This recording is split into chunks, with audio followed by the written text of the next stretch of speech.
녹화를 제가 감사합니다. 2025년도 하반기 쉬운 공부, 오늘 마지막 날이네요. 그동안 여러 선생님들, 어, 강의 진행하시느라고 엄청 고생하셨는데 감사드립니다. 오늘 제가 맡은 주제는 생활 속 암치유. 생활 속 암치유 이 다섯 가지로 나눠서 생각해 보려고 합니다. 어, 일반적으로 암 환자들이 잘 못하시는 부분들이에요. 동네 병원은 늘 활용해야 된다. 일반적으로 어딘가에 아프면은 병원 가기가 싫죠. 근데 이제 암을 치료할 때는 딱 생각을 딱 바꿔야 됩니다. 그래서 동네 병원을 어떻게 활용할 것인가? 그 다음에 음식에 대해서는 굉장히 다양한 정보들이 많은데 이게 제대로 된 정보를 구별하기가 쉽지가 않아요. 그래서 좋은 음식은 근원적으로 무엇을 의미하는가 그 한번 살펴보고요. 그 다음에 이건 이제 상식적으로 아는 부분이죠. 근육 운동을 해야 된다고 하는데 이것도 쉽지만 않거든요. 왜냐하면 좀 몸이 막 힘이 들고 피곤하고 아프고 그런데 운동이라니 그냥 누워 있는 것만도 힘든데 근데 왜 꼭 근육 운동을 해야 되는가? 그 이유를 한번 살펴보고, 그 다음에 이제 우리 인생의 3분의 1이 잠자는 시간이잖아요. 이상하잖아요. 전체 인생의 3분의 1을 그게 만일에 우리에게 우리의 삶의 내용이 아니라면, 삶의 일부분이 아니라면 이건 정말로 이상한 거거든요. 그 잠자는 3분의 1이 우리의 삶의 어쩌면 깨어있는 시간보다도 더 중요한 순간들이거든요. 그래서 그것을 살펴보고 그 수면이 부족하면은 암 치료가 정말 어렵다. 이런 부분. 그 다음에 마음 챙김. 마음대로 또는 마음이 세포를 움직인다. 결국 암은 세포의 문제니까, 세포를 움직이는 것은 마음이라는 것을 살펴보시겠습니다. 동네 병원 활용법. 우선 딱 그 생각해야 됩니다. 암치료 시작하면은,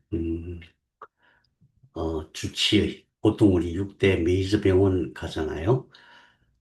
대학병원 가서 네, 암을 치료하는 그 사람들은 주치의. 주치의는 대천사, 큰 천사. 그러니까 이게 좀 그런 생각을 가지기 어려운 게 뭐냐면은 주치의들이 너무 바쁘잖아요. 암 환자들이 너무너무 많기 때문에 보통 3분 이상을 볼 수가 없어요. 그러니까 가끔씩 한 달에 한 번씩 3분씩 보느라고 3분씩 보는데 그 사람이 나한테 얼마나 큰 도움이 될까 이런 생각 할 수가 있어요. 근데 그 사람들은 대천사예요. 왜냐하면은 수많은 하부 기관들이 있어요. 그 3분의 만남을 위해서 그 함께 그 자료를 모아주고 검사하고 또 그것을 분석하고 해석하고 하는 그런 사람들이 있고 그 자료를 취합해서 이제 그분이 전해주는 것이기 때문에 그분 얘기가 굉장히 중요한 기준이다. 다만 현대의학이 암을 치료하는 데는 한계가 있기 때문에 그 한계를 의식하고 들어야 된다. 그 다음에 그러면 그분들이 너무 바쁘기 때문에 그분들이 모든 걸 다 해줄 수가 없어요. 근데 암 환자들은 세세한 부분이 많거든요. 관리해야 될 세세한 것들.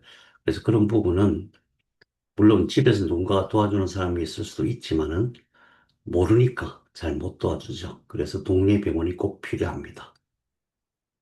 그래서 동네 병원 의사 선생님은 작은 천사. 그래서 병원을 되게 가까이 해야 돼요. 그러니까 예를 들어서 저는 서울 성모병원이었는데 성모병원 이제 한 달에 한 번씩 가면은 소풍 가듯이 갔어요. 소풍 가듯이 원래 제가 숲에 사니까 버스 타는 것도 즐겁고 막 가면은 사람들이 막 엄청 많은 사람들이 왔다 갔다 구경하는 것도 재밌고 그래서 이제 아주 즐거운 마음으로 병원에 가갖고 한 시간 전에 가가지고 빙 둘러봐요. 뭐 하고들 있나 대학병원이니까 이제 의과 대학생들도 있고, 간호사들도 있고, 뭐 왔다 갔다 하잖아요. 그런 거 둘러보고, 뭐 각종 그 뭐야, 이렇게 검사하는 데도 다 가고, 여기는 무슨 검사하나, 저기는 무슨 검사하나. 거기 앉아있는 환자들도 일일이 보면서 막 얼굴 찡그리고 있는 그런 모습도 보고, 그런 느낌으로 가야 됩니다.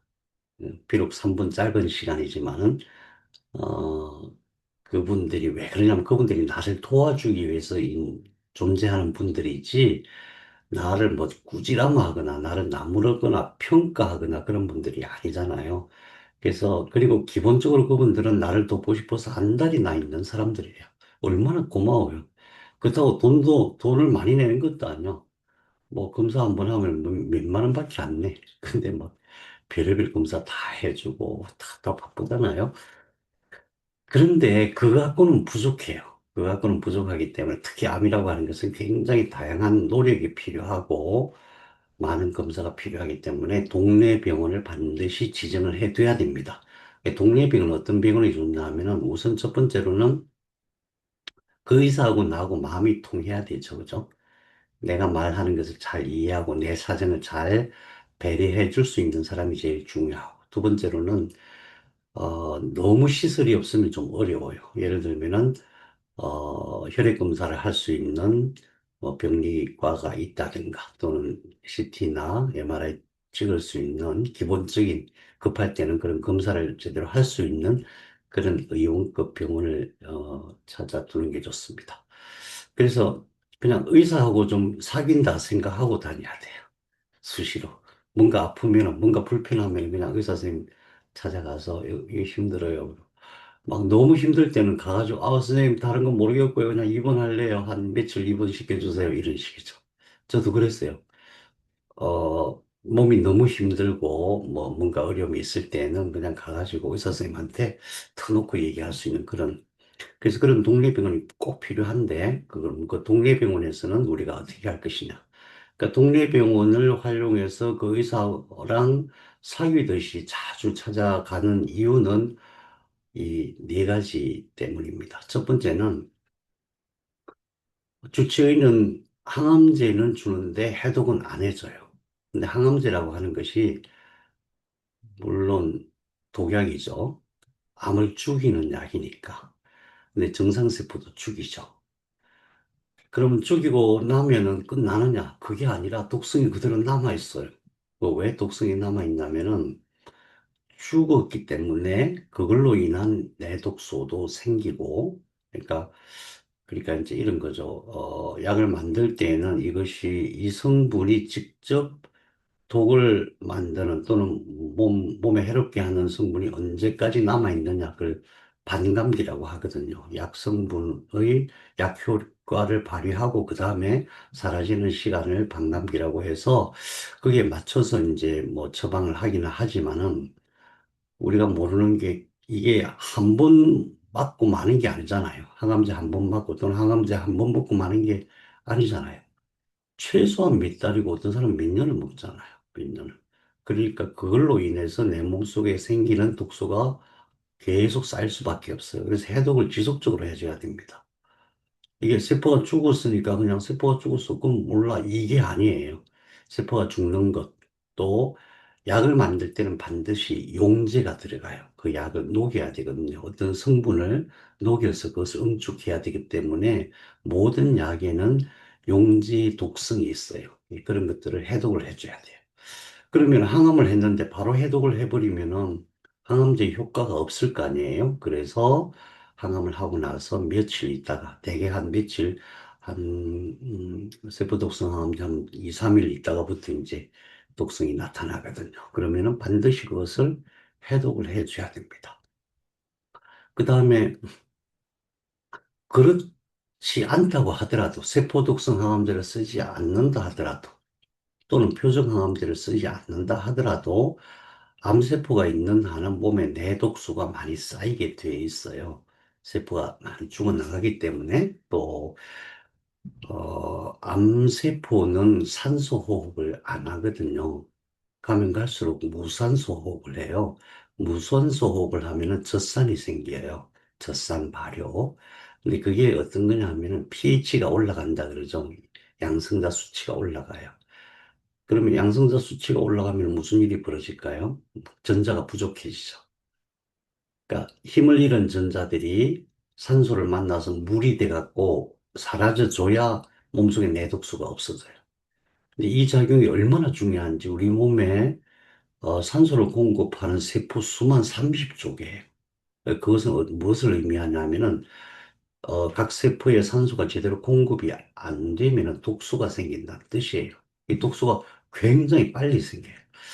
그래서 항암 중에는 반드시 해독을 해줘야 되는데 이 해독을 하는 것에 대해서 되게 다양한 얘기들이 있어요. 특히나 그 유명한 암과 관련돼서 유명한 의사 선생님들이나 또는 유튜버 하시는 분, 인플루언서라고 하는 분들이 나와서 하는 얘기는 뭐 뭘 먹어야 된다, 주로 비타민 얘기 많이 해요. 근데 그렇지 않아요. 무엇이든지 들어가면은, 이런 거죠. 해독을 한다는 것은 그냥 단순하게 얘기하면은 전자를 공급해 주는 거예요. 전자를. 또는 전자의 에너지를 주는 거예요. 그러면 어떤 물질이 들어가서 전자를 공급하거나 전자의 에너지를 주고 나면은 이 물질은 어때요? 전자가 부족한 물질이 되잖아요. 그러니까 그것이 몸에 쌓이면 안 돼요. 그래서 그것이 몸에 쌓이지 않고 해독을 하고 바로 환원이 되는 그런 물질을 우리 몸에서 직접 만들어요. 그게 바로 글루타치온이에요. 그런데 암치료 중에는 글루타치온이 항상 부족해요. 너무 많이 쓰이기 때문에 그래서 우리는 이제 글루타치온하고 셀레늄을 가지고 해독하는 것이 가장 효과적이다 이렇게 보고 있는 거죠. 앞으로 시간이 더 지나서 더 효과적이고 더 좋은 항산화제가 나올 수도 있겠지만 현재 제가 알기로는 그게 가장 좋은 거다. 그래서 해독을 하려면 글루타치온, 셀레늄을 맞아야 되는데 대학병원에서는 처방을 안 해주게 돼 있어요. 그걸 마치 영양제로 생각하더라고요. 영양제처럼. 그래서 동네 병원에서 그걸 맞아야 됩니다. 항암제를 먹거나 또는 암치료 중에 몸이 괴로울 때 또는 항암을 안 한다고 하더라도 내 몸이 너무 다운될 때는 반드시 그렇게 해서 해독을 해줘야 된다. 해독을 안 해주면 독소가 계속 쌓이잖아요. 그럼 세포들이 막 죽어나가요. 세포들이 죽어나가면은 그게 전부 다 암의 식량이 돼요. 그래서 이게 굉장히 중요한 거다. 반드시 해야 된다. 근데 놀라운 것은 하는 사람들이 별로 없어요. 우리 혹시 들어봤어요? 암 환자 중에서 항산화 하는데 뭐 글루타치온을 쓰거나 또는 다른 방법으로 효율적인 항산화를 하는 사람들 얘기 들어보셨습니까? 별로 없어요.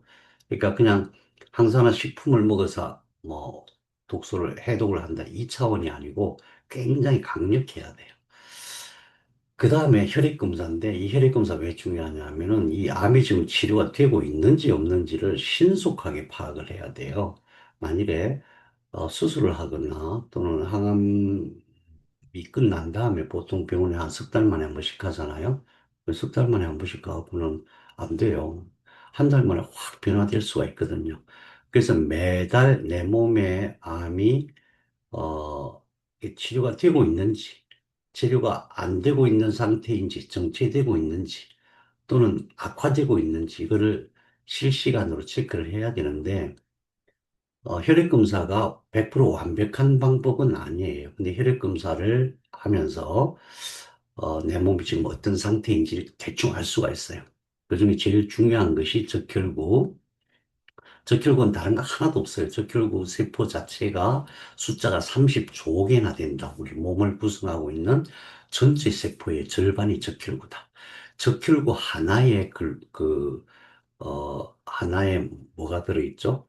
적혈구 안에 들어있는 게 뭐죠? 헤모글로빈. 헤모글로빈이 2억 5천만 개씩 들어있거든요.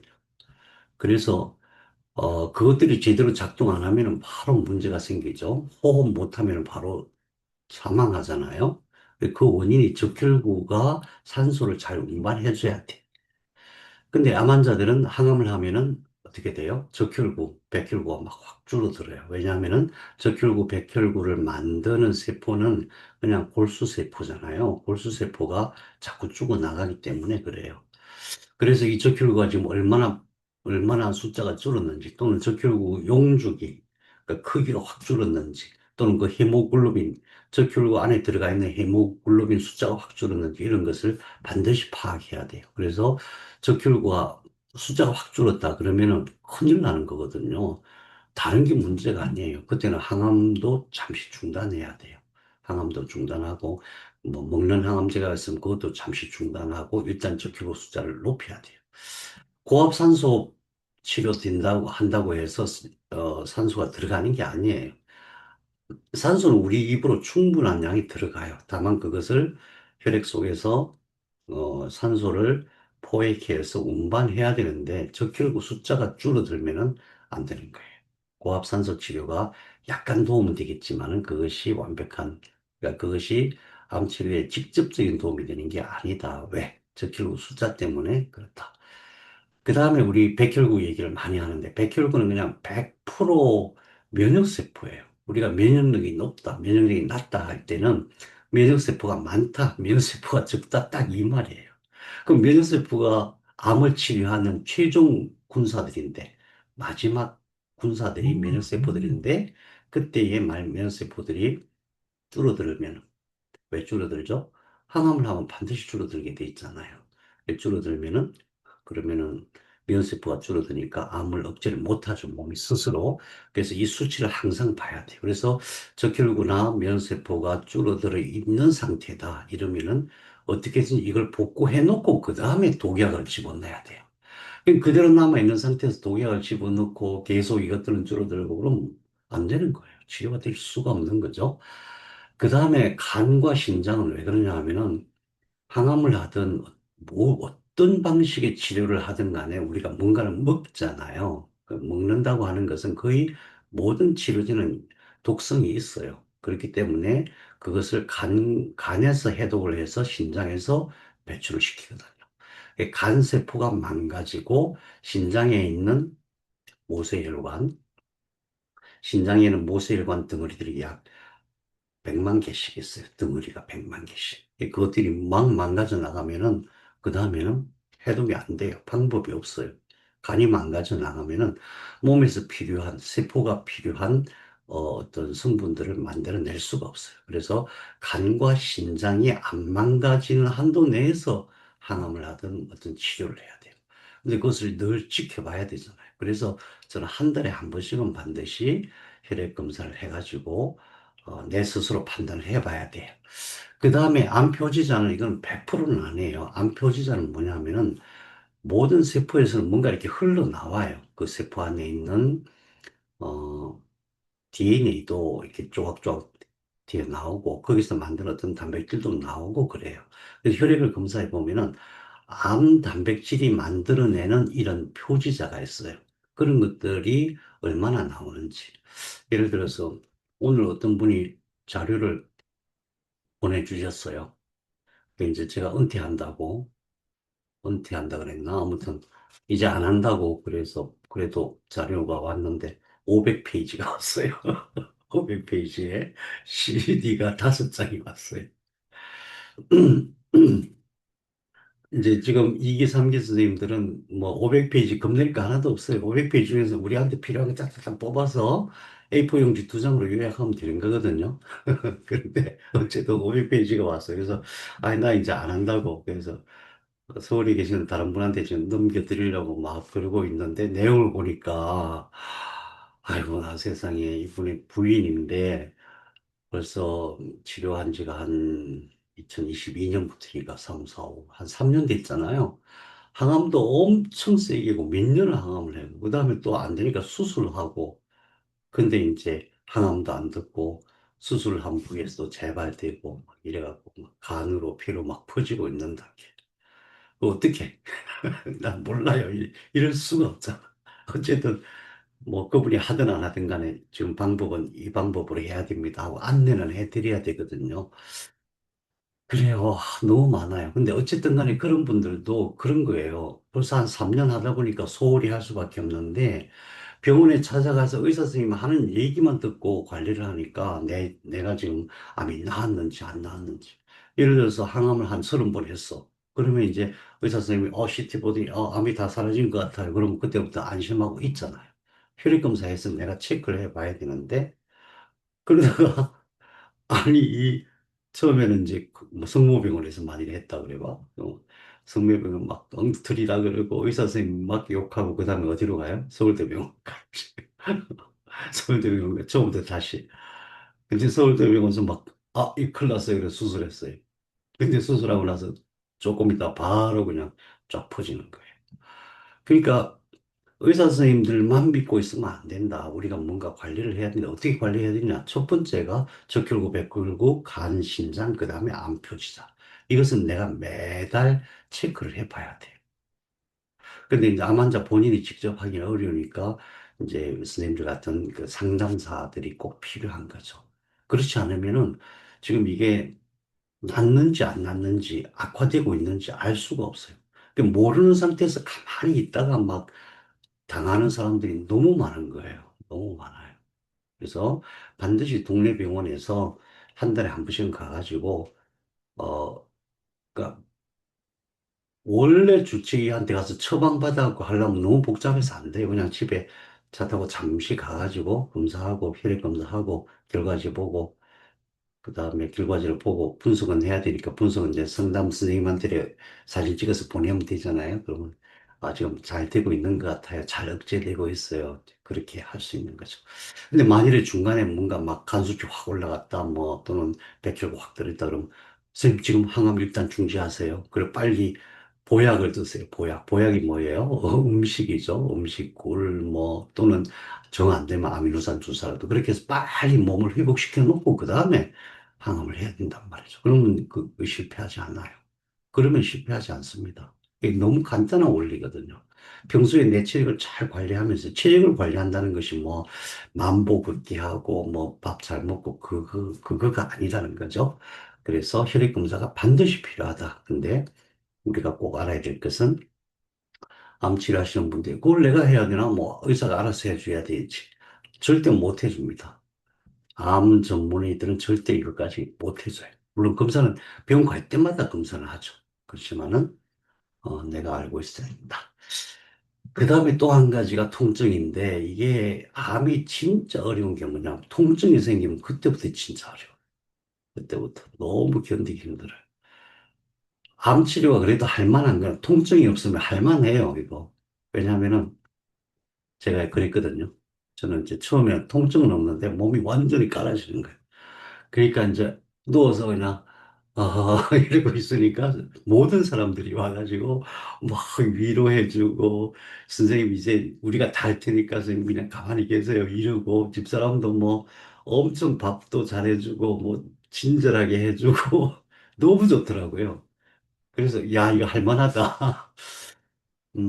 그런데 만일에 통증이 있으면 이게 할만한 게 아니야. 아주 죽겠는 거예요. 통증이 있으면 대신 누가 아파줄 수도 없어. 그렇죠. 그리고 너무 싫어. 우리 뇌가 그래요. 통증을 편도체에서 관리를 하는데, 음, 통증이 심해지면은 이게 멘탈이 붕괴되게 돼 있어요. 그럼 어떻게 해야 돼요? 우리 평소에 상식이 있잖아요. 진통제 가능하면 안 맞아야 돼. 뭐, 마약성 진통제는 뭐, 마지막 포기하는 거야. 그게 아니에요. 통증은 일단 무조건 잡고 봐야 돼. 일단 통증으로부터 벗어나야, 그래야 내가 내 정신을 차릴 수가 있어요. 그럼 어떻게 해야 돼? 가끔 그런 분들이 막 새벽 2시에 전화가 와요. 선생님, 아빠 죽였어요. 어쩌라고. 저한테. 그때는 지체 없이, 그래요. 선생님, 빨리 119 불러서 병원 가세요. 그래야 돼. 응급실 가서 주사를 맞아야 돼요. 그 병원에 가면은 일단 진통제도 진통제지만은 여러 가지 조치를 해가지고 통증을 완화시켜줘요. 잠을 못 자면 잠을 자게 해주고, 여러 가지 조치, 그러니까 통증의 원인 또는 암이 아닌 다른 원인으로도 통증이 생길 수가 있기 때문에 통증을 잡아야 돼. 그러면은 바로 병원 가서 어디로? 동네 병원. 작은 천사들이 있는 작은 천사들이 나를 위해서 매일 근무하고 있는 동네 병원에 가서 통증을 관리를 해야 됩니다. 그래서 쉽게 통증을 관리하면 그래도 할 만한데 제가 아는 어떤 분이 있어요. 말을 정말 안 들어. 정말 안 들어. 얘기할 때는 다 얘기가 다 금방 하실 것 같은데 저 안 해. 그냥 병원 무조건 싫어. 아프면 막 견뎌. 아, 왜 그러시는지 몰라. 그게 아니다. 병원은 진짜 내 친구 같고 나한테 천사 같은 사람들이다. 이렇게 생각해야 됩니다. 그렇잖아요? 그분들이 뭐 자기 돈 들여서 건물 짓고 기계 갖다 놓고 교육받고 얼마나 많은 노력을 해요. 다 나를 위해서 하는 거니까. 동네 병원 특히, 어, 가능하면 친절한, 말이 잘 통하는, 뭐, 가능하면 좀 잘생긴 의사들이 있는 그런 동네 병원을 골라서 그 가깝게 지내야 됩니다. 그래서 꼭 필요하다. 그 다음에 그거 외에 또 어떤 현상이 벌어지냐면 몸에 조금만 뭐 이상이 와도 이거 암 때문인가 이 생각이 들어요. 제가 경험해 보니까 그렇더라고요. 그냥 그냥 평상시에 일어날 수 있는 일이야. 예를 들어 여름에 모기 물려하고 이게 퉁퉁 부어서 암이 번졌나? 이 생각 듭니다. 제가 그 생각하는 나를 바라보면서 깜짝 놀랐어요. 그리고 이제 보통 뭐 무릎이 안 좋아서 관절염이 생길 수 있잖아요. 뾰루전이 됐나 봐. 막 이런 생각 들어요. 근데 대부분은 암의 증상하고 별도로 여러 가지 아픈 데가 나타나요. 왜 그럴까요? 왜 그러냐면 몸이 약해지니까. 몸이 약해지기 때문에 뭐 복통도 일어나고 장염도 생길 때가 있고 뭐 안 아프던 데가 갑자기 아프고 어깨 아프고 허리 아프고 그래요. 이거하고 암하고는 완전히 다른 거예요. 이거는 어떻게 봐야 되냐면 암은 암 치료하는 거고 이것은 그냥 몸이 약해진 상태에서 나타나는 여러 가지 병증들이에요. 그럼 그거 어떻게 해야 돼요? 병원에 가서 주사를 맞거나 치료를 하거나 또는 뭐 한의사한테 침을 맞거나 뭐 그런 식으로 또는 양절교를 하거나 뭐 다양한 방법이 있잖아요. 그래서 그런 것들도 그냥 일반인들하고 얘기할 때는 혹시 암이 전이됐으면 어떻게 이렇게 할 수 있는데 의사들은 그 원인을 검사를 해서 진단을 하니까 물론 어떤 의사는 암 환자다 그러면 무조건 암하고 연결시키는 분도 없지는 않아요. 없지는 않지만은 대부분 예를 들어 변비가 왔어. 그럼 암 때문에 변비가 왔나고가 아니거든요. 감기가 걸렸어. 암이 폐로 전이된다고 그런 거 아닌 거예요. 그래서 그걸 잘 풀기 위해서 대부분이 그래요. 대부분이. 그래서 여러분들 앞으로 상담을 하실 때도 마찬가지로 어떤 증상이 나타나면 그거하고 암하고 연관성을 면밀히 봐야 돼요. 대부분은 상관이 없어요. 그래서 동네 병원이 필요하다. 이 동네 병원을 잘 활용해야 되는데 문제는 뭐냐면은 어, 암 환자는 동네 병원 가서 그냥 가벼운 치료를 하면 안 되는 걸로 생각해요. 주치의를 반드시 만나서 뭔가 해야 된다고 생각해요. 전혀 그렇지 않습니다. 주치의 선생님들은 암밖에 안 봐요. 나머지는 거의 못 봅니다. 시간이 없어서. 그래서 동네 병원을 잘 활용해야 된다. 이걸 누가 해야 됩니까? 본인이 해야 돼요. 암 환자 본인이 이걸 알고 있어야 돼서 그렇게 해야 됩니다. 그 다음에 우리가 음식에 대해서는 잘못된 정보가 너무 많아요. 음식은 무엇인가? 우선 첫 번째 세포를 이해를 해야 됩니다. 세포. 세포가 세포를 만든다. 또는 생명이 생명을 낳는다. 그런 얘기 하시죠. 우리 몸은 세포 하나에서 시작됐어요. 그럼 세포 하나가 두 개가 되려면 어떻게 돼야 돼요? 세포를 구성하고 있는 모든 물질이 두 배로 늘어나야 되잖아요. 우리 몸에 세포가 60조개가 있다고 하는데 이 60조개가 튼튼하려면 그 세포의 구성 물질들을 잘 만들어야 되겠죠? 누가 만들어요? 세포가 만드는 겁니다. 세포가 분열하면서 그 대신에 구성 물질들이 두 배로 늘어나야 되죠. 그 구성 물질이 뭐냐 하면은 인지질 이중막, 모든 세포는 막이 있으니까 그게 인지질. 다시 말하면 그냥 쉽게 말해서 지방이라고 생각하면 돼요. 지방. 그래서 지방이 엄청 중요한 거라는 걸 알아야 돼요. 그 다음에 세포가 두 개로 늘어나려면 DNA와 RNA, 염기 또는 핵산 이렇게 얘기하잖아요. 그러면 DNA와 RNA가 두 배로 늘어나야 세포가 튼튼하게 계속 증식할 수 있는 거예요. 정상세포가. 그 다음에, 어, 이, 이 모든 대사작용, 원재료가 있을 거 아니에요. DNA와 RNA 원재료. 그 다음에 이제 세포가 하는 일은 생명 물질을 만드는 거니까 생명 물질을 만드는 그거의 원재료인 아미노산. 그 다음에 세포가 무슨 일을 하려면 전기가 필요해요. 그냥 에너지라고 보통 얘기하지만 그건 100% 전기예요, 전기. 우리가 쓰는 전기하고 똑같은 전기예요. 세포는 전기가 있어야 작동이 돼요. 근데 그 모든 것을 만드는 게 전기, 아미노산, 핵산 이런 모든 걸 만드는 게 미토콘드리아예요. 그래서 미토콘드리아는 그럼 뭘로 돼 있어요?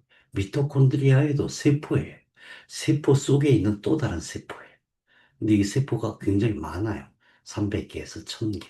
그럼 이 미토콘드리아가 뭘로 구성되어 있다고요? 인지질, 이중막, 지방, 그 다음에 그 안에 들어가 있는 여러 가지 DNA, RNA, 생명물질 이런 것들이죠. 그 다음에 세포는 뭘 하냐면 거기서 DNA 원본 정보를 RNA 전사해가지고 아미노산을 결합해갖고 생명물질, 단백질을 만들어요. 여기서 말하는 단백질은 삼겹살 단백질이 아니고 생명물질이에요. 우리 몸이 작동하는데 필요한 모든 것을 단백질이라고 해요. 그것을 만들어요. 그러니까 세포 속에는 그렇게 만들어진 단백질이 굉장히 많겠죠. 그럼 이 모든 구성 요소가 튼- 부족하지 않아야 우리가 건강한 거잖아요. 이 모든 구성 요소의 근원이 바로 세포라는 거예요. 완전 음식이에요. 음식. 세포의 원재료는 이 모든 것의 원재료가 있어요. 이 모든 것의 원재료. 인지질 이중막의 원재료, DNA와 RNA의 원재료, 미토콘드리아의 원재료, 미토콘드리아 만드는 단백질, 음, 세포가 만든 단백질의 모든 원재료는 놀랍게도 탄수화물이에요. 탄수화물이에요. 아니, 단백질 지방도 있지 않아? 탄수화물로 만들어요. 식물이 탄수화물로 단백질 지방을 만들고 동물도 탄수화물로 단백질 지방을 만들어요. 내 몸에서 만드는 거예요. 그래서 옛날에 저탄고지가 한참 유행했었죠. 신경성 저탄고지 오래 했다 그랬죠. 저탄고지를 하면은 무슨 일이 벌어져요? 머리가 나빠져요. 뇌가 나빠져요. 뇌 에너지가 부족해가지고. 탄수화물이 단백질과 지방의 원재료예요. 그래서 얘네들이 들어가면은 단백질이든 탄수화물이든 지방이든 들어가면은 우리 몸속에서 그걸 다 분해해가지고 아미노산과 ATP를 만들어서 그것이 세포를 구성하게 되는 거예요. 이 모든 세포를 구성하고 있는 모든 구성 물질의 원재료가 탄수화물이다. 음, 이것을 우선 이거는 제 얘기가 아니고 그냥 고등학교 과학책에 다 나오는 얘기예요. 생물학책에. 그러니까 이것을 근거로 생각하면은 우리 몸에 무엇이 필요한지, 다시 말해서 어떤 음식을 먹어야 되는지 너무나 명확하거든요. 자, 이걸 근거로 해가지고 그럼 음식이라고 하는 것은 뭐냐? 우리가 먹는 음식이란 게 뭐냐? 뭐냐 하면은 세포예요, 세포. 우리가 야채를 먹는다. 그럼 그 식물의 세포를 먹는 거예요. 돼지고기를 먹는다. 돼지의 세포를 먹는 거예요. 모든 세포는 세포의 구성 물질이 있잖아요. 그러니까 지방도 있고, 단백질도 있고, 탄수화물도 있고, 그 다음에 그 안에는 그 세포가 만들어낸 생명 물질도 있고, 그런 거죠. 그죠? 그럼 그게 들어가서 그대로 내 몸에서 작용을 하느냐. 세포가 만들었으니까 그게 탄수화물은 탄수화물로, 단백질은 단백질로, 지방은 지방으로, 그 세포가 만든 어떤 생명물질은 생명물질로가 아니고, 분해해가지고, 다 분해해서 그것을 미토콘드리아에서는 아세틸코 엔자임 A라고 하는 한 가지 물질로 만든 다음에 그걸로 다시 만드는 거예요. 그러니까 내가 돼지고기를 먹으면 돼지고기의 단백질이 내 몸의 단백질이 되는 게 아니고 다 분해하고 아미노산으로 바뀌어서 들어가는 거예요. 그러면은 우리가 먹는 음식이라고 하는 것은 세포다. 세포다. 그런데 식물이든 동물이든 모든 세포가 만드는 또는 세포를 구성하는 모든 것의 근원은 뭐냐 하면은 그것은 광합성으로 만들어내는 탄수화물인데 탄수화물은 햇빛하고 물에서 뽑아낸 전자하고 하늘 이산화탄소에서 들어온 탄소, 산소 그렇게 해서 만들어진 거예요. 그래서 우리 몸을 구성하고 있는 모든 물질의 가장 근원은 빛과 전자와 탄소, 산소예요. 이거는 중학생들도 아는 거예요. 중학생들도 아는데, 아, 그러니까 우리가 음식은 이 지식을 근거로 해서 어떤 것이 좋은 음식인가 이걸 판단해야 되는데, 그게 잘 안 돼요. 왜 그러냐면은, 우리가 아는 게 너무 많아요. DNA, RNA, 뭐 우리 몸에서 이런, 몸을 구성하는 여러 가지. 그것을 분석하면 전부 탄수화물에서 유래를 해요. 예를 들자면은, DNA 굉장히 중요하죠. 세포가 분열할 때마다 DNA가 두 배로 늘어나야 된다 그랬잖아요. DNA 구조를 보면은 하나는 5탄당, 하나는 6탄당이에요. 그건 뭐냐면 탄수화물에서 온 거예요. 탄수화물이 쪼개지고 다시 붙고 해요. 그렇게 만들어지는 거예요.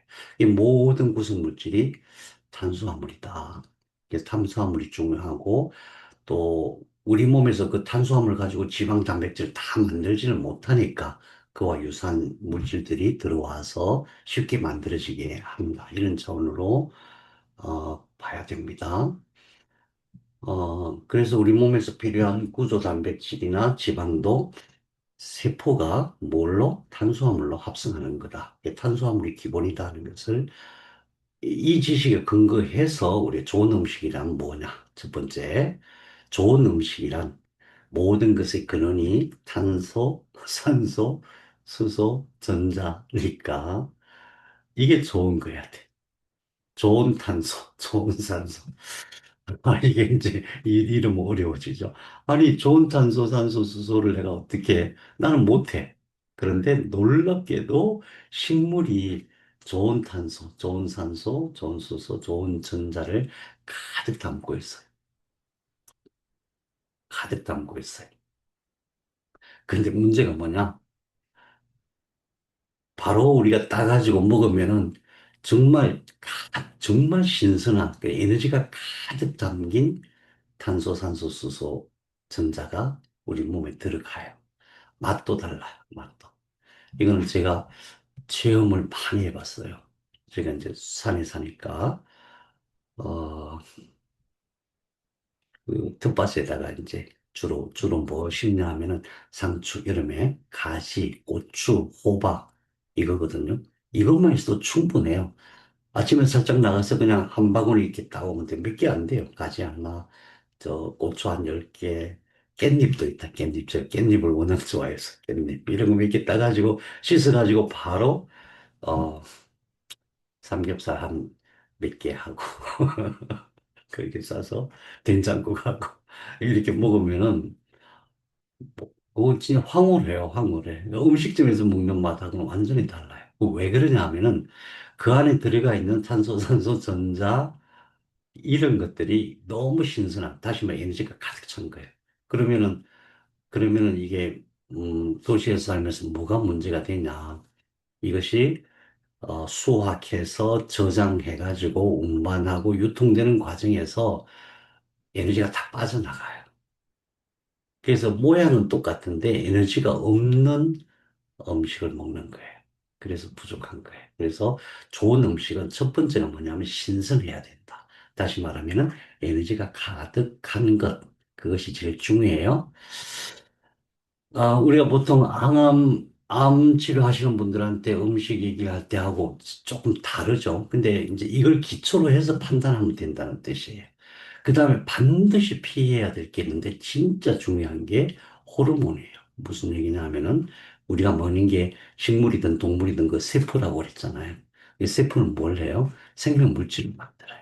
호르몬도 생명 물질이에요. 그중에서 식물이나 동물이 만드는, 특히 동물이 만드는 호르몬이 우리 몸에 들어와서 그대로 작동을 할 수가 있어요. 그대로 작용을 할 수가 있어요. 예를 들어서 영국에서 어떤 분이 수술을 4번이나 한 유방암 환자가 있었어요. 근데 왕립 학술은 회원이기 때문에 그분이 연구를 엄청 많이 했어. 아니, 어떻게 수술을 4번이나 하냐. 내가. 그래서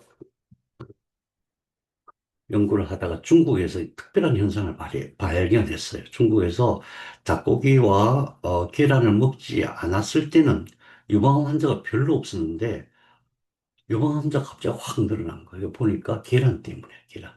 계란에 뭐가 있었던 거예요? 닭을 키울 때 우리가 보통 방사에서 키우는 것은 호르몬제 안 주잖아요. 닭이 완전히 크는데 1년 더 걸리죠, 그죠?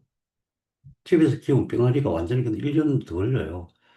근데 보통 농장에서 닭을 한 달 반 만에 출하해요. 한 달 반 만에.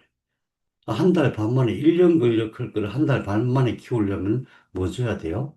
호르몬 줘야 돼요. 그래가지고 그런 것들이 잔류 호르몬들이 남아있는 거예요. 그게 유방암을 일으켰던 원인이 됐던 거예요. 그런 식이에요. 그래서 우리가 이제 어떤 음식을 먹을 때에 반드시 피해야 될 것은 다른 게 아니라 뭐가 좋다, 뭐가 나쁘다 이게 아니라 진짜 피해야 될 것은 그 음식 속에 들어있는, 다시 말해서 그 세포 속에 들어있는 호르몬, 항생제, 농약 이겁니다. 아니 요즘은 그거 다 검사해가지고 없대는데 없는 게 아니고 수치가 있어서 그 기준 수치 아래란 뜻이에요. 저도 이제 유기농 이쪽에 관심이 많잖아요. 유기농 인증을 받잖아요. 이 유기농 인증 받는 사람들은 농약을 항상 밤에 쳐요. 밤에. 자기는 농약 안 치는 것처럼 보이고 싶은 거예요. 그러니까 그 왜 그러냐 하면은 우리나라 농토에서 농약 안 치면은 야채가 자라지를 못해요. 저도 처음에 와가지고 우리는 그래도 일반 논하고 많이 떨어져 있잖아요. 조금 떨어지는데도 처음에 이렇게 텃밭을 해보니까 처음에는 막 벌레 엄청 먹더라고요. 그러다가 이제 그다음부터는 농약 뭐 전혀 안 치는데도 괜찮아요. 근데 논하고 가까운 데는 벌레가 먹어서 안 돼요. 그러니까 우리나라의 모든 농지는 농약을 안 치면 수확이 안 돼요. 아예 안 돼요. 아예. 동물도 마찬가지고 과일도 마찬가지고. 그래서 어떻게 해서든지 완전히 없는 것은 구하기가 어렵다고 하더라도 최소한 그래도 그럼에도 불구하고 호르몬 항생제 농약이 거의 없는 것을 구할 수가 있어야 돼요. 그래서 저는 이렇게 권해드려요. 그러지 말고 그거 뭐 생협 그것도 뭐 내가 어떻게 믿겠어. 그러지 말고 사과 박스에다가 모래 담아가지고 그 베란다에서 야채 키워서 드시라고. 그리고 정말 그러고 싶을 정도로 그래. 그래서 진짜 중요한 것은 이거지 다른 게 아니다. 그리고 첨가제. 그래서 반드시 뭔가 이렇게 공장을 거쳐서 나온 것들은 안 된다. 첨가제는 맛을 내는 그런 첨가제도 있지만 색소라든가 다양한 몸에 해로운 것들이 있어요. 그래서 암 치료하는 동안에는 이게 제일 중요한 거. 그러니까 신선한 것. 탄소, 산소, 전자인데 탄소, 산소, 수소, 전자인데 이게 에너지가 가득한 거 이게 엄청 중요하고 이거 없으면 이게 안 되면은 우리가 암 치료하는 데는 음식을 많이 못 먹잖아요. 소화를 많이 못 하잖아요. 조금 먹어도 힘이 날 수 있는 그래서 에너지가 가득한 걸 먹어야 된다. 이거 첫 번째 제일 중요하고 그 다음에 항생제, 호르몬제, 또 농약, 그 다음에 첨가제가 들어가 있지 않은 거. 이게 제일 중요한 거예요. 음식에는 다른 게 아니다. 그 다음에 암을 굶긴다. 암을 굶겨 죽인다. 뭐 이런 이론들이 한때 많이 나왔는데 절대 그렇지 않다. 암을 굶겨 죽인다가는 내가 굶어 죽는다. 암 환자들은 제일 중요한 게 먹는 거예요. 음식 소화가 정말 안 되거든요. 잘 먹어야 돼요. 잘 먹지 못하면 엄청 어려워요. 아니, 어쩌면 방법이 없어요. 잘 먹지는 못하면은 암 치료가. 왜냐하면 암은 내 세포가 치료하는 거기 때문에 잘 먹지 못해서 그렇잖아도 막 독한 물질들이 들어가 세포들이 막 죽어나가는 상황인데 먹지 못해서 세포에 영향을 못 준다. 그런 방법이 없는 거예요. 방법이 없어요. 그래서 암은 굶어 죽이는 게 아니고. 그래서 어떤 사람들은 뭐 지방을 먹지 마라, 뭐 포도당 장을 먹지 마라, 뭐 설탕 먹지 마라, 뭐 흰쌀밥 먹지 마라, 막 그러는데 100% 제가 볼 때는 근거가 없는 거예요. 말이 안 되는 소리예요, 말이 안 돼. 왜 그러냐면은 암세포가 대사하는 방식하고 정상세포가 대사하는 방식이 달라요. 그래서 지방을 많이 먹으면은, 물론 이제 치료를 안 하고 있는 단계라면 또 그럴 수는 있어요. 근데 우리는 이제 복합천연물을 가지고 암의 그 대사 작용을 억제하면서 하니까 잘 먹어야 된다. 무조건 잘 먹어야 된다. 그래서 어떤 걸 잘 먹어야 되냐? 첫 번째 밥입니다. 밥. 쌀이 얼마나 좋은 건지 몰라요. 흰쌀밥. 흰쌀밥. 아니, 아니, 지금도 흰쌀밥 좋다 그러면 다들 여러분도 잘 안 믿으시죠? 그죠? 가능하면 그래도 현미나 잡곡밥 이런 게 좋지 않아? 아니에요. 이 역사를, 그러니까 인류 역사, 인류학을 이렇게 보면은 쌀밥이 나타난 게 얼마 안 됐습니다. 그전에는 흰쌀밥을 안 먹었어요. 옛날 사람들 되게 짧았어요. 힘도 별로 없고. 그 다음에 옛날 사람 수명도 되게 짧았어요. 그런, 조가 주식이었죠, 조. 응? 옥수수 뭐 이런 거. 근데, 조나 옥수수나 이런 거에 비하면 쌀은 굉장한 고급 음식이에요. 음. 그런데 항암 하시는 동안에는, 음, 현미가 별로 좋지가 않습니다. 예, 현미 속에도 농약 안 칠 수가 없잖아요. 농약도 많고 그래요. 그래서 밥이 굉장히 중요한 거다. 밥은 전부 다 뭐예요? 탄수화물이에요. 탄수화물이 기본이기 때문에 그래요. 그래서 근데 가능하면은 갓 도정한 쌀을 먹는 게 최고 좋은 거예요. 갓 도정한 쌀을 어디서 구해? 그 시골로 이사를 오시면 돼요. 시골로 이사를 오시면 그 정미소가 많아요. 아무 데나 정미소 가면은 바로 그날 도정한 거 그거 주거든요. 또는 꼭 뭐 나는 시골이 싫어, 나는 서울이 좋아 그런 분들은 근처 시골에 정리소하고 이렇게 해가지고 돈을 보내고 물건 받고 이런 식으로 꼭 갓 도전한 쌀을 드시는 게 제일 좋습니다. 그 다음에 신선한 야채는 말할 것도 없죠. 야채는 모든 암에게 있어서 야채는 반드시 필요합니다. 암을 치료하는 데 있어서 야채 속에 있는 여러 가지 성분들이 필요한데, 야채도 약이에요. 야채도 약이에요. 근데 모든 야채는 자기를 방어하는 물질이 같이 있기 때문에 생으로 드시는 것보다는 숨을 죽여서 드시는 게 제일 좋습니다.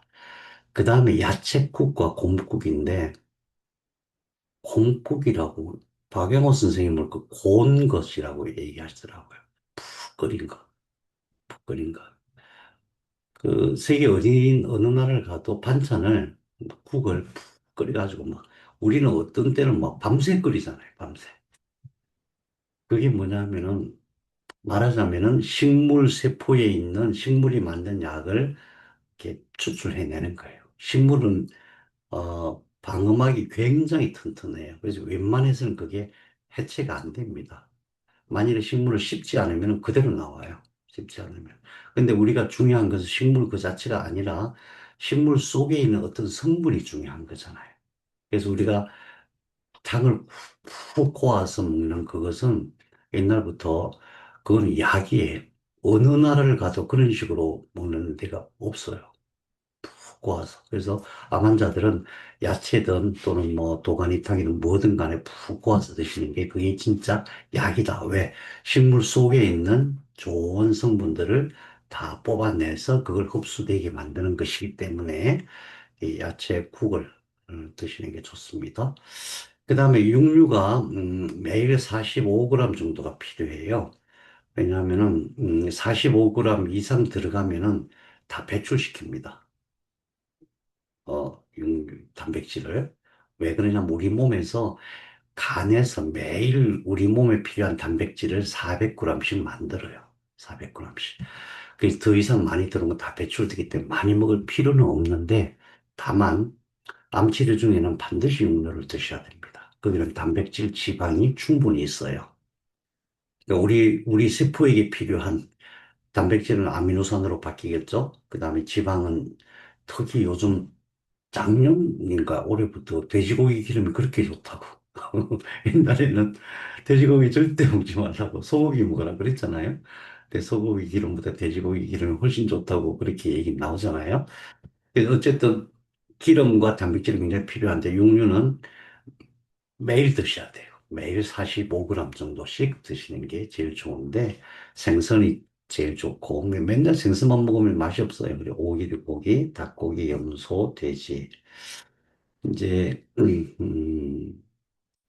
뭐 이런 분들이 있어요. 특히 우리 마이크로소프트를 만든 사람이 누구죠? 빌, 빌, 누구죠? 빌 클린턴이 아니고 빌 게이츠. 빌 게이츠. 빌 게이츠가 비건이었어요. 췌장암에 걸렸어. 비건이니까 자기는 고기 안 먹겠다. 그러지. 맞죠? 빌 게이츠가 아니고 애플 만든 애플 만든 사람인가요? 누구죠? 애플 만든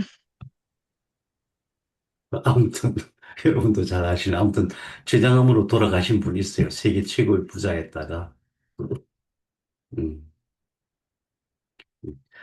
그래서 어 그분의 경우는 자기 확신이 있잖아요. 나는 항암으로 치료 안 하고 원래 췌장암이 원래 힘든 암인데다가 예, 스티브 잡스 말이네요.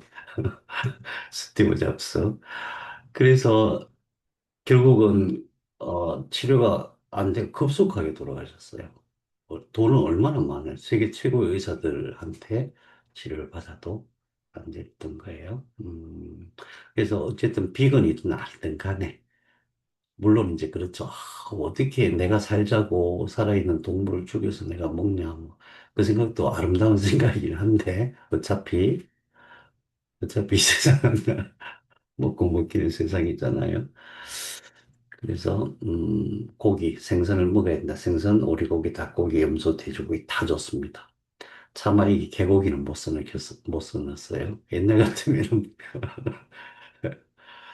그래서 그 다음에 음, 보조식품으로 반드시 먹어야 될 게 있습니다. 여기 색깔 달리 해놨는데 강황, 녹차, 마늘, 버섯은 직접적인 항암작용이 있고 거의 모든 암의 유전자 억제에 도움이 됩니다. 근데 문제는 뭐냐면은 이게 흡수가 잘 안 돼요. 그래서 강황은 나노 강황으로 해야 되고 녹차도 흡수가 잘 되는 방식으로 해야 되고 마늘도 흑마늘로 만들어서 해야 되고 거의 대부분의 버섯이 항암작용이 다 있습니다. 그래서 이것은 굉장히 중요하고, 그 다음에 진짜 이제 암 치료하면서 일반 사람들이 잘 모르는 게 염증 관리가 어마어마하게 중요해요. 암 치료 중에는 몸에 염증이 생기면 안 됩니다. 이 염증 수치를, 혈액 검사할 때 염증 수치를 항상 봐야 돼요. CEA가 800인 어떤 분 보니까 CRP가 8까지 올라가더라고요, 8까지. CRP 0.5가 한계인데, 그거. 그러니까 염증을 평소에 잘 관리를 해야 돼요.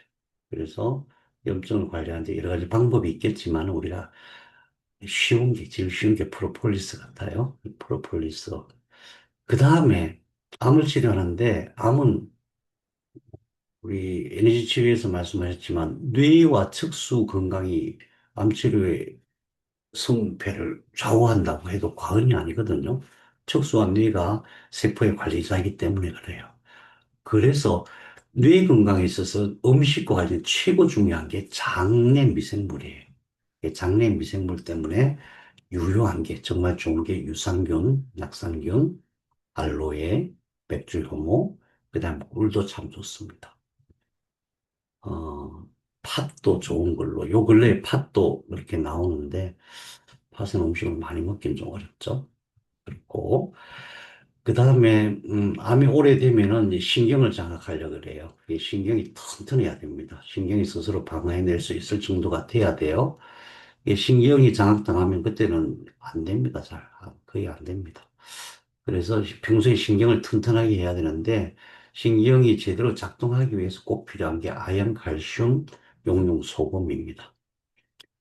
음, 아연, 칼슘, 용융, 소금 안에 있는 나트륨, 그러니까 소금이 필요한데 소금에는 불순물이 너무 많아요. 요즘 특히 더 그렇거든요. 그래서 그것을 아주 고온으로 녹여가지고 불순물을 다 제거한 게 용융소금이에요. 그래서 신경을 튼튼하게 하기 위해서 이게 필요하다. 그래서 좋은 음식이라고 하는 것은 이런 개념으로 판단을 하시면 된다. 그 주의할 것은 암이라고 하는 것이 지금은 이제 큰 산업이 돼 있어가지고 가짜 뉴스가 너무 많다. 가짜 정보가 너무 많다. 아니, 가짜라기보다는 불량 정보가 너무 많다. 그래서 불량 정보를 판단할 때에 이것을 기준으로 판단하시면 좋겠습니다. 그 다음에 근육 운동이 꼭 필요한데, 이게 참 어려워요. 왜냐하면은 암치료 중에는 모든 세포들이 암치료에 아주 집중을 해요. 그래서 평소보다 훨씬 더 많은 에너지를 써요. 굉장히 피곤해요. 그걸 우리가 잘 알아야 돼요. 암 치료 중에는 평소하고 달라요. 굉장히 힘이 빠져요. 에너지가 부족한 상태예요. 근데 에너지가 부족해서 힘이 없어 죽겠는데 자꾸 운동하라 그러면 얼마나 짜증이 나겠어요. 그래서 이 지식을 꼭 알려주셔야 됩니다. 첫 번째, 우리 몸에서 혈액순환, 림프순환이 안 되면은 혈액은 뭐냐면 산소와 영양분, 면역세포를 공급하는 거예요. 산소, 영양분, 면역세포예요. 혈액은. 림프는 뭐냐면 면역세포예요. 림프 순환이 그렇게 중요해요. 우리가 림프 그러면 뭐 쓰레기, 뭐 배출 이런 거 생각 그게 아니에요. 림프 속에는 전부 면역세포들이 있어요. 면역세포들이 처음 배치되는 데가 림프절이에요. 그래서 혈액과 림프가 잘 돌아야 돼요. 잘 안 돌면 바로 문제가 생기죠. 혈액순환 잘 안 되면 바로 차가워지죠. 그죠? 그리고 거칠어지고 그렇잖아요. 세포가 죽는 거예요. 그래서 이 순환을 하기 위해서 꼭 반드시 근육 운동을 해야 되고, 두 번째는 암세포는 초기에 정식 인자를 끌어들이는 방식으로 해서 이렇게 푹푹 늘어나요. 그러니까 정식 인자라는 건 뭐냐면 모든 몸에는 세포를 정식하는 신호가 가요. 그래서 어떤 세포가 나 이번에 정식해야 되겠어 그러면 그 신호를 끌어당겨 가지고 이렇게 두 개로 네 개 이렇게 분열하는 거예요. 정식하는 거죠. 근데 암세포는 정식 인자가 오면은 그걸 다 끌어당겨요. 왜? 정식 인자 수용체를 엄청 많이 만들어갖고 정식 인자가 오는 대로 다 끌어당겨요. 그래서 빨리 커지는 거예요. 그런데 만일에 근육 운동을 하면은 정식 인자가 근육으로 많이 가겠죠. 근육이라고 하는 것은 움직이면 움직일수록 세포가 늘어나게 돼 있잖아요. 근육이 커지게 돼 있잖아요. 그래서 정식 인자를 근육으로 유도하기 위해서도 근육 운동 꼭 필요한데, 이제 이거는 요 근래에 나온 학설이에요. 작년에 나온 학설인데, 카텝신이라고 하는 호르몬을 근육이 만들어요. 근육 운동을 하면은 카텝신이란 호르몬을 만들어요. 그 다음에 HDTF라는 물질도 조금은 만들어요. 많이는 안 만드는데 HDTF는 어, H,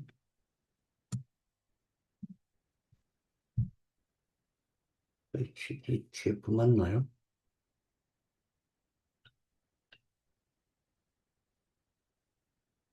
뇌가 뭐죠? 뇌가 브레인 BD 죄송합니다. 브레인 디라이브드 뇌유래 어, NF 미안합니다. BDNF입니다. BDNF 브레인 디라이브드 뉴로트로픽 팩터예요. 그러니까 뇌율의 신경 영양 인자예요. 이게 왜 중요하냐면은 이것들이 뇌 속에 해마라고 있어요. 거기서 얘네들이 신호를 줘야만 세포가 증식을 해요. 우리 뇌세포나 척수세포는 되게 조금밖에 증식을 안 해요. 그 얘들이 굉장히 필요해요. 근데 운동을 하면은 근육에서 카텝신을 만들고 얘가 해마로 가가지고 BDNF를 활성화 시켜요. 그래서 뇌신경, 뇌 속에 있는 세포들이 이렇게 늘어나게 돼 있어요. 그러면은 운동을 하면은 이게 늘어난다. 그럼 뭐 지금 암 치료하느라 바빠 죽겠는데 꼭 이걸 해야 돼? 내가 내 뇌에서 뇌 세포가 많이 늘어나는 게 뭐 지금 중요하게 생겼어? 나중에 하지. 그렇게 생각할 수 있는데 우리는 알잖아요. 모든 세포의 모든 것을 다 관리하는 게 최종 관리자가 뇌잖아요. 뇌세포가 제대로 관리를 못하면 안 돼요. 치료도 최종적으로 뇌가 하는 거예요. 그래서 뇌 건강을 유지하는 게 엄청 중요해요. 그래서 암세포가 굉장히 영리한 놈이잖아요. 암세포가 최종적으로 가는 데가 어디예요? 뇌예요. 암세포가 전신을 장악하기 위해서 최종적으로 가는 데가 뇌거든요. 그래서 운동을 하는 것이 뇌세포를 튼튼하게, 뇌세포를 활성화시킨다. 뇌세포를 새로 만들어낸다. 이게 너무너무 중요한 거다. 그런 거죠. 그래서 운동은 반드시 해야 된다. 반드시 해야 되는데 이게 쉽지가 않아요. 꼭 아셔야 됩니다. 상담하시는 분들은. 힘들어 죽겠는데 이걸 어떻게 해? 네, 그런 마음이 들 수밖에 없어요. 그래서 자기가 좋아하는 운동을 하는 게 맞아요. 저는 그때 그 암 걸렸을 그 당시에 포크레인이 너무 타고 싶은 거예요. 그래서 포크레인을 빌렸어. 빌려가지고 하루 종일 타는 거예요. 포크레인. 이게 엄청 운동이 되거든요. 그런 식으로. 만일 어떤 사람이 뭐 다른 자기가 좋아하는 운동이 있다면 그렇게 하는 게 좋아요. 그런데 원칙은 이렇습니다. 이건 이제 학술적으로 연구 논문들이 그렇게 밝히는 거예요. 연구 논문 한두 개가 아니고 굉장히 많은 논문들이 이것을 증명하고 있는데, 카텝신을 만드는 데 있어서나 또는 순환에 있어서 제일 효과적인 운동 방식은 꾸준히 많이 하는 게 절대 아니다. 암 환자는 특히 많이 할 수도 없잖아요. 1분, 1분. 실제로는 40초인데 1분. 1분을 하는데 1분 동안 숨이 차야 그게 운동 효과가 있다. 1분 동안 숨차게 그 대신에 하루에 여러 번 나눠서 해야 된다. 여러 번 나눠서 해야 된다는 거죠. 한꺼번에 많이 하면은 젖산이 많이 생겨요. 물론 근육에서 생기는 젖산은 암으로 가지는 않지만은 이것도 해독해야 되거든요. 해독해서 에너지로 바꿔야 돼요. 그래서 암 환자들은 운동을 1분 숨찬 운동을 6번씩, 7번씩 이렇게 하는데 하루에 6번, 7번 과도한 운동을 하면 안 된다. 그래서 또 그럼 어떤 운동이 제일 좋을까? 과학적으로 증명된 거는 자전거 타기예요. 자전거 타기. 근데 제가 해보니까 이게 꼭 필요해요. 이게 뭐예요? 이게 턱걸이인데 매달리기인데 처음에는 이게 못 매달리잖아요. 그래서 이 끈을 이렇게 밟고 이렇게 매달려요. 근데 매달릴 때 중요한 게 이거 턱 올릴 필요가 없어요. 올리는 게 중요한 게 아니고 턱을 어, 철봉이나 이걸 딱 잡고 힘을 쭉 빼면은 척추가 쫙 서요. 척추가. 이게 한 번 하면 한두 번 하면 별 효과가 없을지 모르는데 이 턱걸이 봉을 방문에 설치할 수가 있거든요. 방문에 설치하는 턱걸이 봉이 굉장히 많아요. 안방문에 딱 설치해 놓고 방문 열고 들어갈 때 한 번. 그 나올 때 또 들어갔으니까 나와야 되잖아. 나올 때 또 한 번. 그러면은 제가 평균 보니까 하루에 20번은 매달리게 되더라고요. 20번. 그러면 어떤 효과가 일어나냐면은 척추가 쫙 펴집니다. 허리까지. 그러니까 매달리는 게 중요한 게 아니라 척추, 허리, 그러니까 몸에 힘을 쫙 빼고 매달려 있는 거예요. 잠시만 매달려, 10초만 매달려 있어도 돼요. 이 운동 제가 적극적으로 추천합니다. 굉장히 효과적이에요. 그러면 척추가 바로 서면은 척추가 굉장히 튼튼해지겠죠? 그 다음에 이 사진은 제가 그때가 2011년도네요. 이게 제 얼굴이 보입니까, 혹시? 중국 웨이팡에서 하던 기천 운동이었는데, 저는 이제 기천을 참 좋아해요. 왜 그러냐면은, 몸의 에너지의 순환을 직접 느끼는 정도의 운동은 기천밖에 없는 것 같아요. 그래서 혹시 내가 운동 잘 안 된다 싶으면 기천문 도장을 다니시면 좋겠어요. 서울에는 도장이 많이 있죠. 기천문이 참 좋습니다. 자, 네. 아이고, 죄송해요. 그래도 다 끝내야 되겠죠? 네, 다 끝내야 될 것 같아요. 인생의 3분의 1은 왜 잠일까요? 여러분, 한번 명상해 보십시오. 왜 3분의 1을 잠인지. 그럼 3분의 1은 내 인생이 아닌 것인지. 제 결론은 그렇습니다. 3분의 2, 깨어있는 3분의 2보다 훨씬 더 중요한 내 인생이 3분의 1 안에 들어있더라. 이건 아주 놀라운 신비죠. 그래서 뇌를 공부하시는 게 좀 좋아요. 대뇌는 잠을 자고 숙뇌는 잠자지 않는다.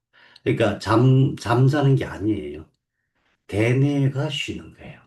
우리가 잠잔다고 하는 것은 완전히 내가 사라지는 게 아니고, 내가 사라지는 게 아니고, 자아를 만드는 대뇌만 쉬는 거고, 속뇌는 뭔가를 하는데, 그 속뇌가 뭐 하냐면은, 휴식, 치료, 기억 저장, 감정 조절, 뇌를 업그레이드 시키는 일을 해요. 잠자는 3분의 1 그 시간 동안에, 근데 우리가 보통 스파수면, 렘수면 구별하는데, 구별할 거 없어요. 둘 다 필요한 겁니다. 어쨌든 잠자는 동안에 이것은 뭐 이렇게 해놓으면 뭔가 그냥 별로 중요하지 않은 것처럼 느껴지는데 이 핵심은 치료입니다, 치료. 잠자는 동안에 몸이 스스로 치료해요. 이걸 기억해야 됩니다. 잠자는 동안에 우리는 내 의식만, 내 대뇌만 잠자고 있을 뿐이지 내 몸에서는 중요한 부분에서 굉장한 치료 효과가 일어나요. 이 말은 무슨 말이냐면 잠을 못 자면은 암 치료 못 합니다. 암 치료 못 합니다. 어떻게 해서든 잠을 잘 수 있는 방법을 강구를 해야 돼요. 아, 내 생각에만 잠이 안 나. 이래 갖고는 안 됩니다. 그때 탁 긴장하고 어떻게 하면 내가 잠을 잘 수 있을 것인가를 연구해서 그 방법을 채택을 해야 됩니다. 그러니까 먹지 못한다, 잠자지 못한다, 운동하지 못한다. 이거는 그냥 하면 좋고 안 해도 되는 게 아니고 암 치료에 있어서 필수적인 거예요. 이거 안 하면 암 치료 안 된다. 이렇게 생각해야 됩니다. 그냥 지식적으로 본다면 세로토닌이 멜라토닌을 만들어요. 그래서 멜라토닌이 밤 되면 잠이 오게 만들어요. 이 멜라토닌이 어떤 데 작동하냐면은 빛이 없어져야 작동을 해요. 자다가 다시 빛이 비치면은 다시 깨게 돼 있어요. 멜라토닌이 안 만들어져요. 그래서 세로토닌이 그러면 멜라토닌, 그러니까 잠을 자게 하는 호르몬인 멜라토닌이 그렇게 중요한데 멜라토닌의 원재료가 뭐냐? 세로토닌이에요. 세로토닌은 낮에 만들어져요. 근데 어느 때 만들어지냐 하면은 세로토닌하고 도파민은 항상 그 비슷한 데 차이가 있는 게 뭐냐면은 만족할 때, 만족할 때, 긍정하고 만족할 때. 이게 핵심이에요. 그러니까, 아니, 암 환자가 어떻게 만족을 하냐고, 어떻게 긍정을 아니에요. 얼마든지 만족하고 긍정할 수 있습니다. 다른 사람은, 와, 저 사람 저렇게 힘든데? 나는 그래도 얼마나 다행이야. 이제 이런 방식인 거죠. 치료뿐만 아니라 모든 삶에 있어서 그걸 습관화해야 돼요. 누군가가 이 컵을 선물했어요. 얼마나 감사해. 이런 마음가짐을 내가 바라보는 거죠. 내가 하루 먹고 나서 내가 이렇게, 음, 그러니까 이제 판단해가지고 막 오늘은 뭐 음식이 부족해서 뭐 음식이 맛이 없어서 뭐, 내가 원하는 게 아니어서 이게 아니고 뭐든지 감사하는 그런 마음이 세리토닌을 만들어요. 그럴 때 잠이 들어요. 그러니까 무슨 얘기냐면 우리의 삶 속에서 모든 것을 긍정하고 만족해야만 잠을 잘 수 있는데 평소에는 안 그래도 돼요. 뭐 잠 좀 못 자면 어때? 꼬박꼬박 셀 수도 있는 거지 뭐. 근데 암 치료할 때는 그게 안 돼. 그래서 암 치료할 때는 마음이 모든 것을 긍정하고 만족해야 된다. 그 다음에 아세틸콜린이 이게 서파수면, 렘수면을 조절하는데 뭐 어쨌든 세로토닌, 멜라토닌, 아세틸콜린, 그 다음에 가바는 아니고 나머지 전부 다 어디서 만드냐면 뇌줄기에서 만들어요. 뇌줄기. 그래서 우리 하는 세수양생 그 치료법이 그렇게 중요해요. 이 부분에 있는 세포들이 만드는 거예요. 이 뇌줄기 또는 뇌간이라고 하는 그 영역, 브레인스템 그 영역에 있는 세포들이 튼튼해야만 잠을 잘 잘 수 있는 거예요. 그 다음에 가바가 뇌 진정제고, 그 다음에 우리 중요한 건 뇌측수액. 밤에 잠잘 때 뇌측수액이 순환되면 뇌를 깨끗하게 청소하거든요. 뇌를 청소 못한다면 뇌는 뭐 세포들이 엉망이 되겠죠.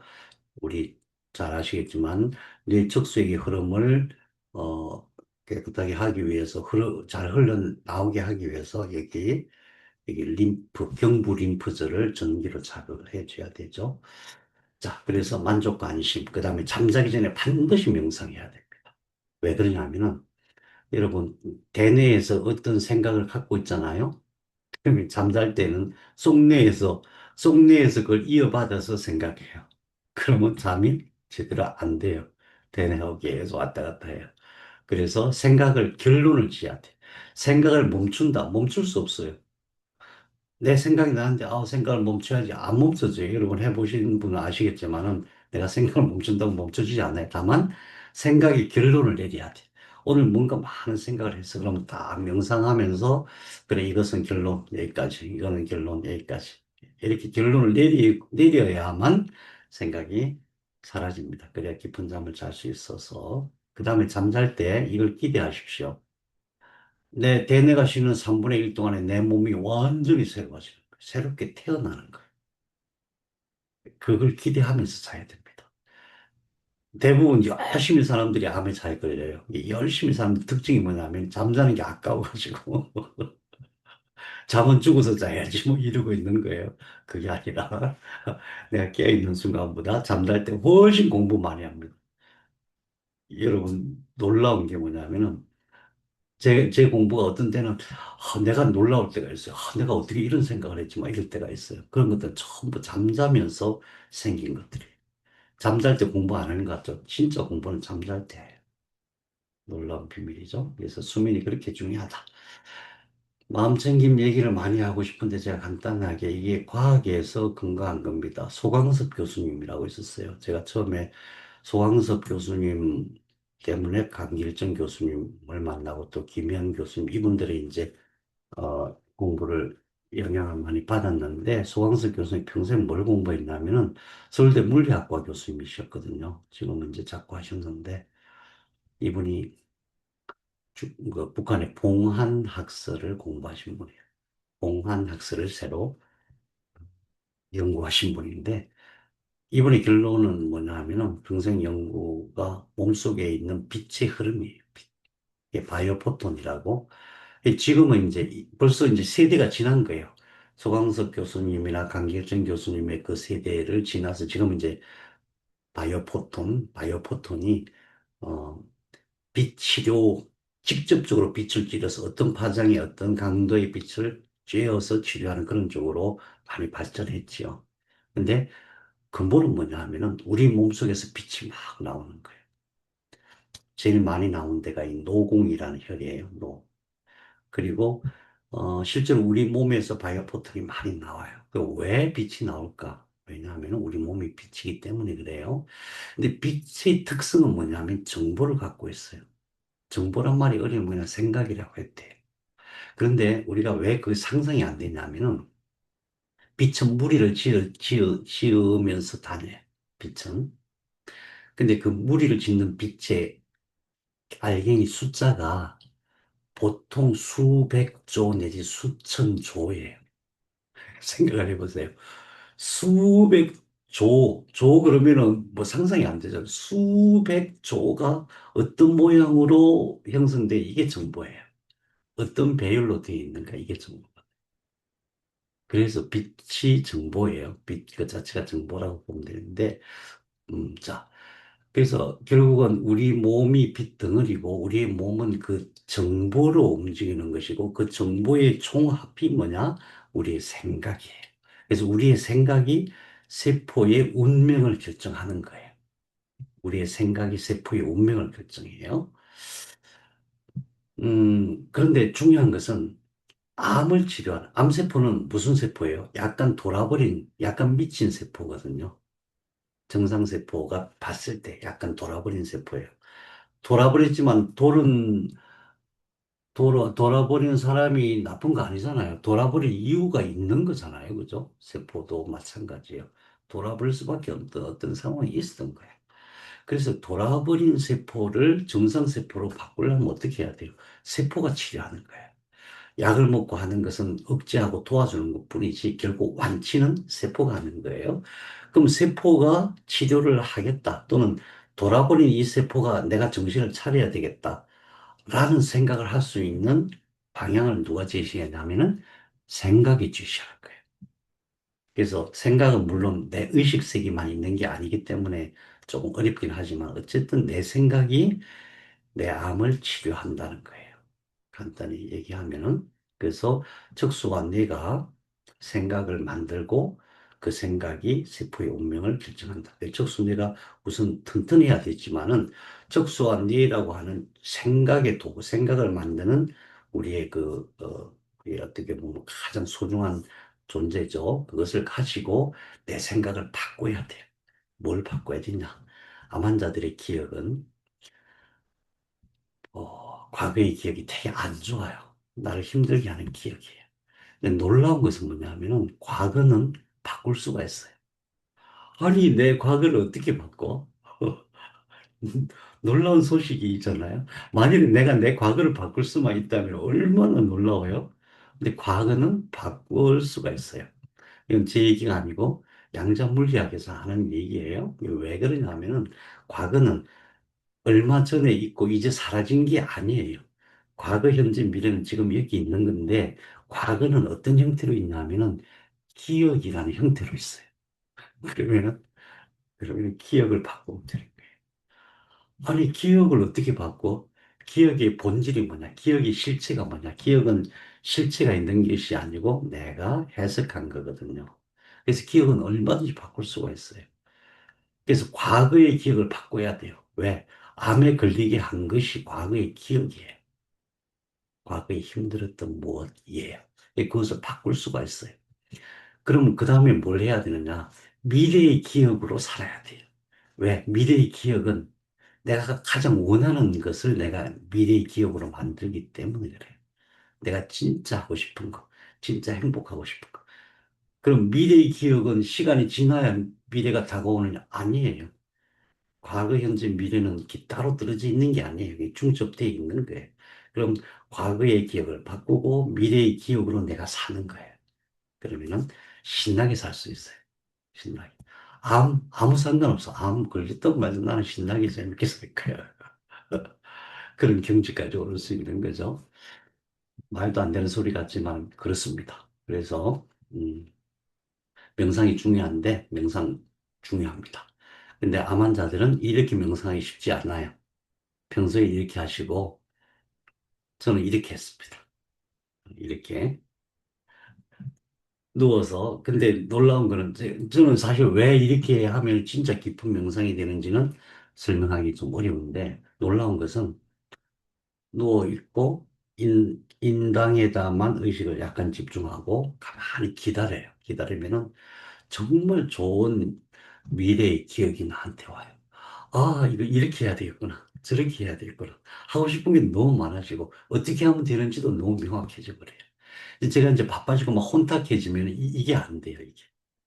근데 또 놀라운 게 뭐냐면은 자세를 바꾸면 이게 싹 끊어져요. 옆으로 누우면 안 되더라고요. 바로 누워서. 그래서 누워서 있는 것이 암 치료하는 중에 피곤하니까 아주 많이 누워 있게 되거든요. 이게 좋은 거예요. 누워서 집중하고 그러면서 내 마음을 챙기는데 마음 챙김의 핵심은 과거의 기억을 바꾸는 거고 미래의 기억으로 살아가는 거예요. 미래의 기억으로 살아가는 것이 마음 챙김의 핵심이다. 암세포는 내 몸의 세포, 약간 도른 세포, 도른 세포, 도라이. 세포가 얼마나 대단한지, 세포의식이 얼마나 대단한지 물리학자들이 그런 말 해죠. 물리학자들이, 생물학자가 하는 얘기 아니고 물리학자들이 세포는 소우주라고 하는데 그렇지 않다. 세포가 진짜 우주다. 그런 얘기를 해. 세포 안에 있는 것들을 하나하나 분석하면서 암세포도 그래요. 암세포도 세포의식이 대단해요. 암세포는 바보 같은 세포가 아니에요. 돌았다고 해서 멍청한 세포가 절대 아닙니다. 내가 과거의 기억을 바꾸고 미래의 기억으로 살면은 얘가 바뀌어요. 세포의식이 바뀝니다.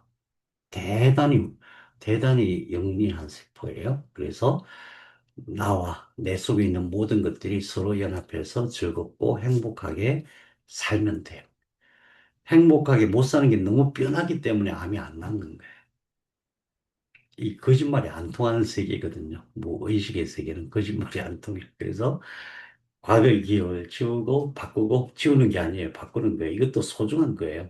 내 과거를 생각하면 뭔가 막 후회되는 게 너무 많고 힘든 게 많잖아요. 그럴 수밖에 없잖아요. 내가 너무 미숙할 때 행동하고 판단한 것이기 때문에. 근데 그렇지 않아요.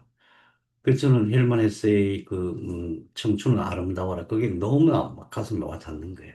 나이 들어서 바라보면 내 젊은 시절 전부 다 엉터리죠. 뭐, 잘못한 거 투성이지. 왜냐하면 난 지금 어른의 시각으로 애들을 보는 거니까.